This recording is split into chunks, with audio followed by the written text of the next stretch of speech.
Camila looked out the window of her office on the 15th floor. The view of the big, always bustling city usually calmed her on difficult days. However, that day seemed endless. She adjusted the lapel of her black blazer, trying, once again, to go unnoticed among the colleagues who ignored her. Working at that renowned law firm was the dream of many, but for Camila, it had become a silent nightmare. She felt small, invisible, despite her tireless attempts to stand out. The high-pitched voice of Julia, her supervisor, echoed from across the room. Julia was known for her relentless stance and for never missing a chance to criticize. The tension in the room increased every time Camila was called into her boss's office. Julia's expression was always the same, a mixture of contempt and impatience, as if Camila's presence were a personal offense. "Camila, I need you to review these minor contracts by the end of the day. No more getting involved in the important meetings, okay?" Julia said, handing her a stack of papers without even making eye contact. Camila nodded, as she always did, biting her lip slightly to hide her frustration. She knew she could do more, that she had enough talent and intelligence to be on the firm's big cases, but they never gave her the chance. From day one, Julia treated her like a subordinate with no future, someone destined for irrelevant tasks. And day after day, Camila tried to prove her worth, but she was suffocated by a supervisor who clearly saw her as a threat. She took a deep breath, returning to her desk with the contracts in her hands. The clock read 6 p.m., and everyone was already starting to empty the room. But Camila knew that her journey was just beginning. The feeling of being trapped in a cycle of invisibility slowly corroded her, but she still had hope that, one day, everything would change. Until then, she would continue, invisible to everyone's eyes. The next day brought with it an opportunity that Camila believed could be the turning point. An important meeting with an influential client was scheduled, and to her surprise, Julia included her on the list of participants. For a moment, Camila felt her heart race, a glimmer of hope emerging. Maybe, finally, her work would be recognized. When she arrived at the conference room, the atmosphere was solemn. Experienced lawyers sat at the table, all ready to impress their client. Camila sat discreetly in a corner, mentally flipping through the details of the case. It was a complicated client, involved in a high-profile lawsuit, and Camila had been poring over the case for weeks. She was prepared, perhaps even more so than the others present. Halfway through the meeting, a question about a clause in the contract arose. The client, clearly confused, asked about the legal implications of a specific passage. This was Camila's chance. In a firm voice, she began to explain the point at hand, her words carefully chosen. But before she could finish her sentence, Julia abruptly interrupted her. "I'm sorry, but that's not exactly right, Camila. Let me explain it to you," said Julia, with an icy tone that cut through the air.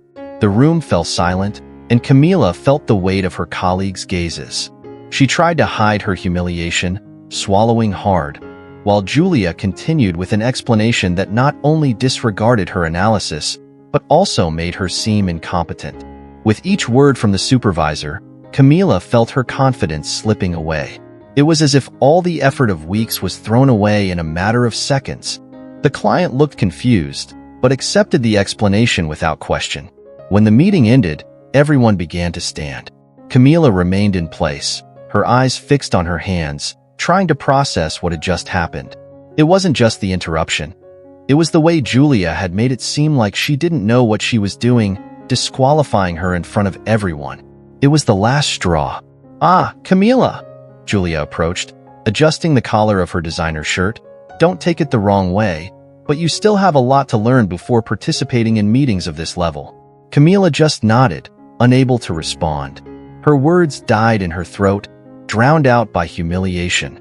Her face felt hot, the bitter taste of shame. After everyone left, she stood alone in the meeting room for a few minutes, letting the silent tears fall. She knew she couldn't go on like this.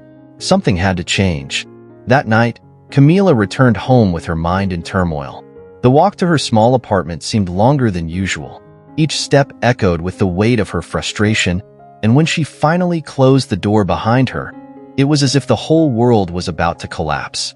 She dropped her bag on the floor and sank onto the couch, staring at the ceiling with tears still in her eyes. "I can't take it anymore," she thought, feeling her chest tighten. The humiliation at the meeting the day before had been the latest in a series of disappointments. For a long time, she had believed that effort and dedication would be enough to overcome obstacles. But now, reality set in. Julia would never give her a fair chance. No matter how much she prepared, studied, or was competent, she would always be underestimated in that environment. Camila picked up her phone and hesitantly dialed her mother's number. She wanted to hear a familiar voice, someone who really knew her, who could offer comfort and clarity. As soon as her mother answered, Camila's emotional barrier broke. "Mom, I don't know what to do anymore. I feel trapped," she began, her trembling voice revealing the desperation she had been holding back for months. Her mother, always wise, listened in silence. When Camila finished venting, she spoke with the calm and firmness of someone who knew her better than anyone. "My daughter, you have so much strength within you. You always have. If this place doesn't recognize that, perhaps it's time to find a path that does." Those words echoed inside her like a revelation. Camila had been so consumed by humiliation that she couldn't see the truth. She needed to get out of that environment and find a space where she could flourish. For years, she had dreamed of doing more for justice, of being a force for change. The office was just a stepping stone to something bigger, but she was letting herself sink into a cycle of frustration. That night, after talking to her mother, Camila made a decision. She remembered an old dream, to become a police chief. It would be a hard path, it would require study and sacrifice, but it was the kind of challenge that excited her, that made her feel like she was fighting for something meaningful. And, above all, it would be her chance to leave Julia's shadow behind. She spent the night researching the contest. She took notes, made plans, and for the first time in a long time, she felt a spark of hope. This humiliation would not be the end, but the beginning of a transformation. From that day on, Camila's routine changed drastically. She would wake up before dawn to study, often staying up all night, surrounded by books and notes. Every break in the office was dedicated to reading articles, solving questions from past exams, and developing strategies to absorb as much content as possible in a short space of time. The fatigue was immense, and the weight of the daily work added to the exhausting preparation for the contest seemed unbearable at times. Julia's words continued to echo in her mind, reminding her that she would not be good enough. An inner voice that questioned whether it was worth moving forward. But that was exactly what fueled her determination. With each new dawn, Camila forced herself to get up, motivated by something greater than the pain of rejection, the desire for transformation. Her circle of friends noticed the change. She started to turn down invitations to go out and skip events she usually attended, all in order to dedicate herself to her goal. Some didn't understand and questioned why she was sacrificing so much. Others simply drifted away, but Camila didn't have time to mourn the friendships she had lost. What she valued most at that moment was the connection with her mother, who supported her every step of the way. "Don't give up, daughter. All this hardship will lead you to something much greater," her mother said on the phone, always with words of encouragement. At the office, nothing seemed to have changed. Julia continued to look down on her, ignoring her accomplishments and belittling her efforts. Every meeting with her supervisor was a test of her emotional endurance. But now, Camila had a different perspective. She knew it wouldn't last forever. The law firm was just a phase, a place to pass through. She could already see her future ahead, as a police chief, delivering justice on a much more impactful level. Time passed, and Camila, with a relentless routine of studies and work, found herself prepared to face the much-feared exam. On the day of the exam, her heart was heavy with expectation and anxiety, but also with a silent confidence. She had prepared like never before, sacrificing nights of sleep, moments of leisure, and even parts of her mental health to be there. Now, everything depended on that moment. She sat down in front of the test, took a deep breath, and began answering the questions. Time seemed to speed up as she filled in each answer, and the weeks following the test were filled with uncertainty. It was like living in limbo, waiting for a confirmation that could change everything or throw her back to square one. When the day of the results finally arrived, Camila could barely breathe when she saw the email in her inbox. Trembling, she clicked on it and read the words that would change her life forever. Approved. The cry she let out was one of pure relief and triumph. She had won. All the sacrifices, the humiliations, Julia's scorn. All of it now seemed like a distant echo, irrelevant in the face of the conquest she had achieved. Camila was no longer the invisible lawyer, but someone who had transcended the expectations others had of her. With her diploma in hand and the newly earned title of delegate, Camila felt as if an immense weight had been lifted from her shoulders. The feeling of freedom was indescribable. All the years of frustration, the endless hours of studying, and the humiliations she had suffered now seemed small compared to the magnitude of her victory. She had surpassed all expectations, including her own. The first few months as a police officer were intense. The work was completely different from what she was used to at the law firm. Now, Camila was on the front lines, dealing directly with justice in a way she had always dreamed of. It wasn't just about enforcing the law. It was about protecting people, solving crimes, and making sure those who needed help were heard. She felt like she was finally where she was supposed to be. However, even with the new position and responsibilities, a part of Camila knew that the cycle with Julia was not yet completely closed. She wanted an opportunity to face her former boss, not for revenge, but to show herself that she had overcome the toxic environment that almost broke her. Fate, however, decided to give her that chance. A few months after her appointment as a police officer, Camila was called to a fraud investigation involving a large company. As she reviewed the initial documents of the case, her heart raced when she saw Julia's familiar name among the suspects of collusion. It was surreal. The woman who had done everything to humiliate her would now be under her authority. When the inevitable meeting happened, Camila entered the interrogation room with a firm but calm posture. Julia, upon seeing her, seemed confused for a moment, her eyes wide with surprise. She was different now, more tense, nervous. Maybe because of the gravity of the case, maybe because of the impact of seeing Camila in that position of power. Camila? Julia's voice faltered, full of disbelief. Camila kept her composure. Despite everything she felt, she knew her role here was not personal. Her duty was to justice, not revenge. Still, the symbolism of the moment was clear to both of them. The power dynamics had completely shifted. "Dr. Julia," Camila replied, without hesitation, "I'm here to investigate a case. That's all that matters." Julia looked disconcerted. The control she had once exerted over Camila was gone, and now the disdainful supervisor of yesteryear was just another person in a long line of suspects. Throughout the interrogation, Camila maintained her professional demeanor, but internally, every word she exchanged with Julia was an affirmation of her journey of overcoming. She didn't need to humiliate Julia, because the simple fact of being there, as a delegate, was enough. The former supervisor was no longer an intimidating figure, and Camila, with her new title and confidence, felt that she had finally overcome that phase of her life. When the interrogation was over, Camila left the room with a sense of fulfillment. The cycle was complete. She had accomplished something many never could, turning humiliation into strength, pain into determination, and failure into triumph. After the interrogation, Camila returned to her office at the police station with a sense of calm that she had not felt in a long time. The weight of the story with Julia had finally dissolved. There was no more resentment, anger, or desire to prove anything to anyone.